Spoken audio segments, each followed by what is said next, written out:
37, 1 through 11.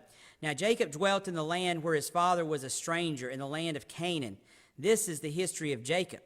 Joseph, being 17 years old, was feeding the flock with his brothers, and the lad was with the sons of Bilhah and the sons of Zilpah, his father's wives, and Joseph brought a bad report of them to his father. Now Israel loved Joseph more than all his children, because he was the son of his old age. Also he made him a tunic of many colors. But when his brothers saw that their father loved him more than all his brothers, they hated him and could not speak peaceably to him. Now Joseph had a dream, and he told it to his brothers, and they hated him even more. So he said to them, "Please hear this dream which I have dreamed. There we were, binding sheaves in the field. Then behold, my sheaf arose and also stood upright. And indeed your sheaves stood all around and bowed down to my sheaf." And his brothers said to him, "Shall you indeed reign over us? Or shall you indeed have dominion over us?" So they hated him even more for his dreams and for his words. Then he dreamed still another dream, and told it to his brothers, and said, "Look, I have dreamed another dream, and this time the sun, the moon, and the 11 stars bowed down to me." So he told it to his father and his brothers, and his father rebuked him and said to him, "What is this dream that you have dreamed? Shall your mother and I and your brothers indeed come to bow down to the earth before you?" And his brothers envied him, but his father kept the matter in mind. So what we're going to look at tonight is we're going to look at the dreams. We've been introduced to his family. I would say his dysfunctional family in some ways. We saw how his dad played favorites. We saw how his brothers were liars, murderers, full of envy and hateful. Joseph didn't appear to be a choir boy either. If you look at Joseph, he didn't appear to be the perfect little man or boy, teenager that we saw. But then we saw his characteristics and his attributes, and we saw how he stood up for what was right, and he stood steadfast in his faith. But part of what sets Joseph apart throughout his life is his dreams. And so tonight I want to study his dreams, and I want us to see why these are so important. Now, as we study this, I want you to remember this one thing. These dreams are from God. These dreams were from God. This is not some kind of magic or sorcery or whatever you see or whatever you think of when you think about people interpreting dreams.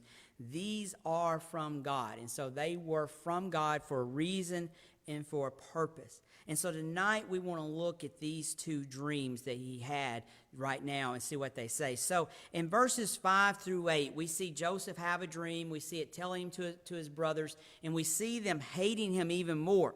So my first question that I have for us to think about is this. Why would he tell his brothers of this dream to start with? Why would he tell them? He had this dream, and then he ran out there and he told them about his dream. Why would he tell them? He was obviously excited about it. He told them, and he said, "Please hear this dream. Please hear about this dream that I've had." But what were his motives behind telling them this dream? Why did he want to go and tell them what he dreamed? What was his reasoning behind it? The Bible doesn't give us the answer, but his brothers kind of give him the answer. Regardless of what it was, we need to look at this dream, and we need to remember this dream in this moment as we study Joseph's life, because it will come in important later on. But why would he tell his brothers this? So Joseph, the dreamer, he is the one that dreamed this. And his brothers thought that his motivation was something that was trying to make himself appear greater than he is. The perception of him, the perception of what he told them brought hatred. And so this is important for us to remember. Whenever we have a feeling from God, or God speaks to us and we begin to share with people what God is doing in our life, one thing that we have to remember is that not everybody will understand. A lot of people hear God doing great things in our lives, and people get upset. Their perception is clouded. And many times their perception is clouded by their own sins or their own hatred for God. His brothers perceived that he was telling them this dream because that he was going to be over them, and he was trying to let them know that he was going to be greater than them. But maybe that wasn't Joseph's reasons, but whatever his reasons were, the perception was that he was trying to be greater than them.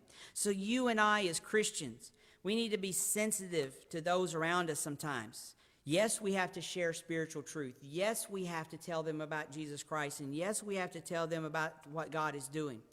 but we have to be sensitive to those around us when we tell them these things as well. Our goal should be to edify others with the truth. We want to build people up with the truth. We don't necessarily want to tear them down with the truth. And so Joseph's dream brought a perception of hatred from his brothers. But here's the strange part. And I don't know if anyone has ever thought about this, but I want to ask you this question tonight. Who interpreted the dream? Ask yourself that question tonight. Who interpreted the dream? Joseph told his brothers, but who interpreted the dream? His brothers interpreted the dream. Joseph didn't come in and say, look, I had this great dream, and I saw as we were gathering the sheaves that mine stood up and yours all bowed down. Joseph didn't look at them and say, this is what this dream means. Joseph went to his brothers and he said, this was my dream. My sheaf stood up and yours bowed down. And they are the ones that interpreted the dream. Have you ever thought about that in here before? That it wasn't Joseph, it was the brothers that interpreted the dream. He didn't do anything more than to tell his brothers what the dream was, and they took and made their own interpretation, which is going to end up being true interpretation, but they made their own interpretation of it and then got mad at him because of what they perceived to be the dream and what he was saying. You see, they would have known, and this activity in the fields and the sheaves would have been a common thing that they would have known of. And so whenever his rose up and theirs bowed down, they made an assumption. They made an assumption that this is what the dream meant. His brothers were the interpreters of this dream, and they were not happy with what they came up with. They came up with what they thought the dream meant, and they ended up not being happy about it. And so we see here that it's ironic that they hated him even more for what they were interpreting as the dream. Some say Joseph provoked his brothers. Some say that he provoked them by telling them this dream, and he should have been quiet. But he just went in there and told them what he had dreamed. I'm sure he understood it. And I don't know his reasons, but they're the ones that interpreted it the way that it was. And they are the ones that came up with the ideal of what it was. And so, really, I think their hatred came from this. I think their hatred came from they knew that Joseph was touched by God and had a gift from God in dreams. And I believe that they understood the dream and they knew it was going to come true. And I think it bothered them. I think it upset them. You see, you and I, when we speak the truth, it upsets people. People get upset at hearing the truth. Joseph could have used a little tact in doing this. He could have done it a little differently. But that's not enough to bring hatred upon him that his brothers brought. The truth will upset people no matter how you try to put it or how careful you are presenting it. And the truth cut and hurt his brothers. And so we see as he's a dreamer and he dreamed about the sheaf coming up and the others falling down, his brothers interpreted it. We don't know how much more time passed, but then in verse 9 it says he dreamed another dream and he told it to his brothers and said, look, I've dreamed another dream. So why would he do that? I mean, why would he go back to him? He already had hatred. They already hated him for doing this. So now it's like he's coming back and saying, hey guys, guess what? I had another dream. And this time the sun and the moon and the 11 stars all bow down to me.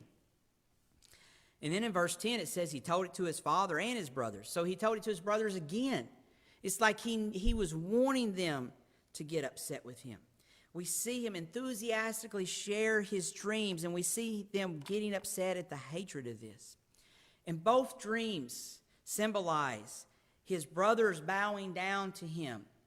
Both dreams, in the second dream, it symbolizes his father and his mother or someone else. They're bowing down to him. And we have to ask the question, if he understood what these dreams meant, why was he sharing his dreams with them? Why was he provoking them?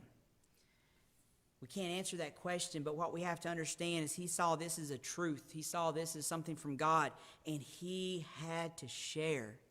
And that's the way we should be in our lives. We should be at a point where we need to share what God is doing in our lives and share what God has come to us with and what he wants to do in other people's lives. Verses 9 through 11, though, as he's telling them his dreams, once again the question comes up. Who interpreted the dream? Who interpreted the dream?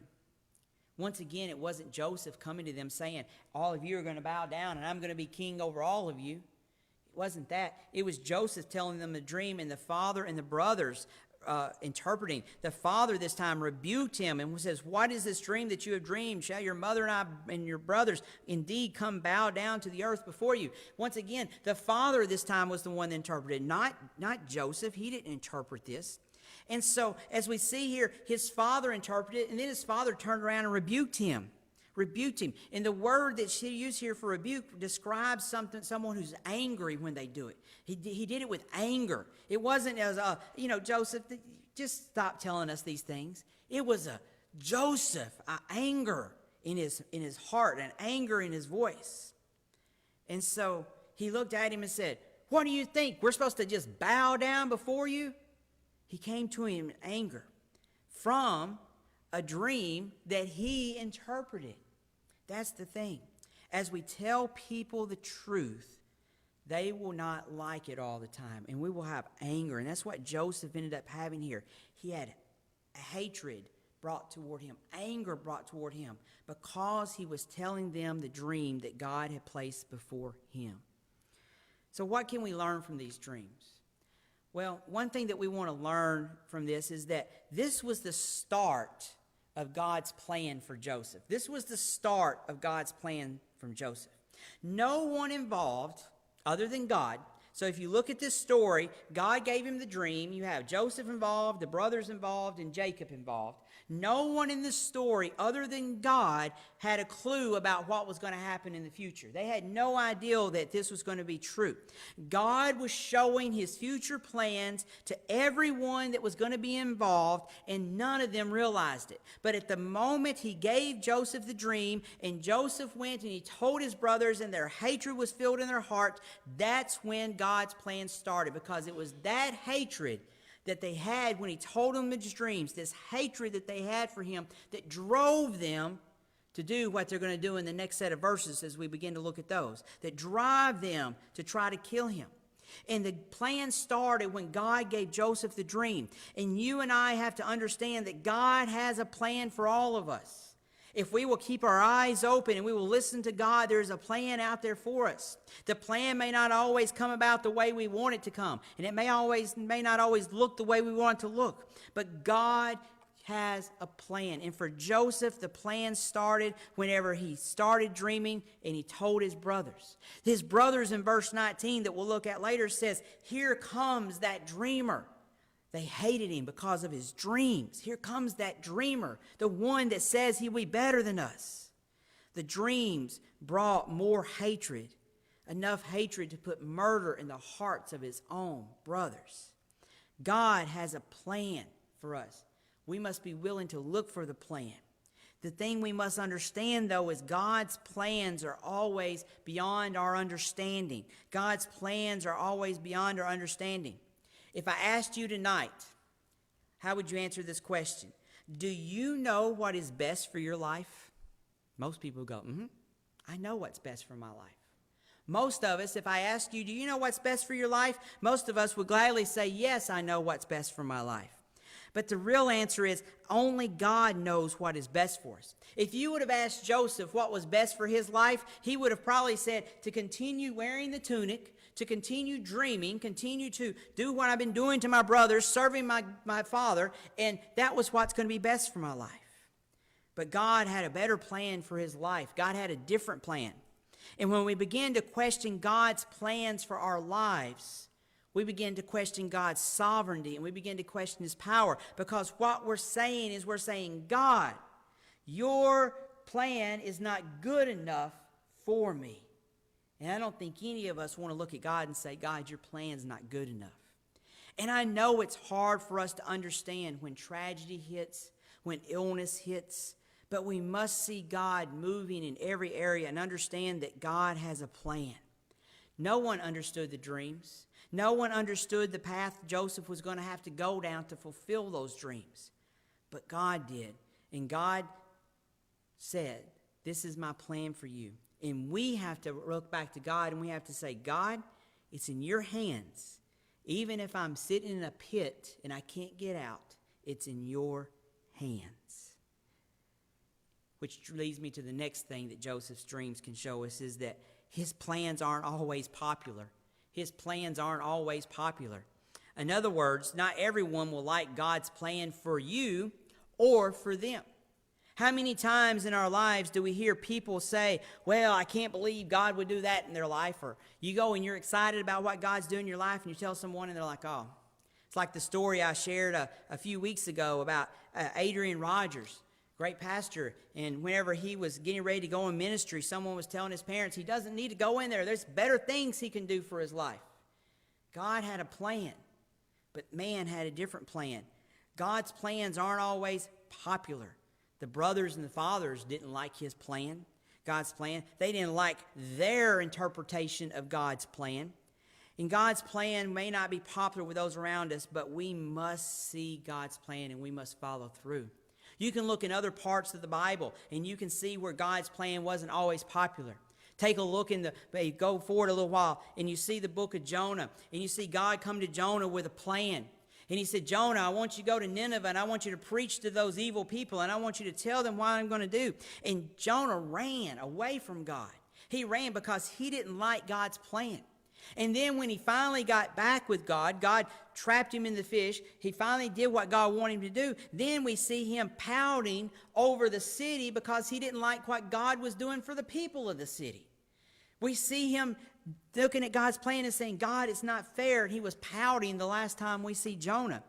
And so we see God's plan. We see God's plan that they're not always popular with people around us. Look at the life of David. God's plan for David drove Saul mad, and drove him mad enough to try to hunt down and kill David. But when God works in us and God gives us a plan for our life and we follow that, we must stay on the path, even though it may not be popular with those around us. God's plan for Joseph wasn't popular with his family.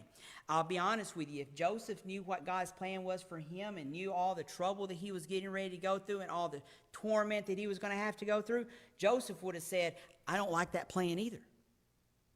A lot of us look at God and we say, we don't like that plan, God. But we have to understand that it's God's plan and it's God's timing for that plan. I don't know if Joseph was ready for them to bow down right then, but it kind of seems like it. He was excited about his dream. He was excited about what was going on. But it wasn't the right time and it wasn't the right reason. There was going to be a reason they would bow down to him. Joseph was being prepared not to rule over his family. I want y'all to understand this. Joseph was not being prepared to rule over his family. Joseph was being prepared to save his family. Okay? These dreams and this interpretation about Joseph and his family bowing down to him, it was not necessarily a look at saying Joseph is going to rule over them. It was something that was saying Joseph is going to save them. Joseph was being prepared. All the stuff that we see Joseph do and go through was a preparation to save, not rule. So we got to understand that in our life. We must understand that many times to get to where God wants us to, we're going to have to go through trouble. And if you continue reading in through these verses, in verses 12 through 36, you see the trouble that Joseph's going to go to. Joseph's going to have a lot of trouble. Joseph's going to have a lot of pain. And it all starts with these dreams and God starting to work. Joseph didn't realize it then. He was almost bragging about what was going on in his dreams. But he didn't know the suffering and the heartache that he would have to go through to achieve God's plans and get to the end of these dreams.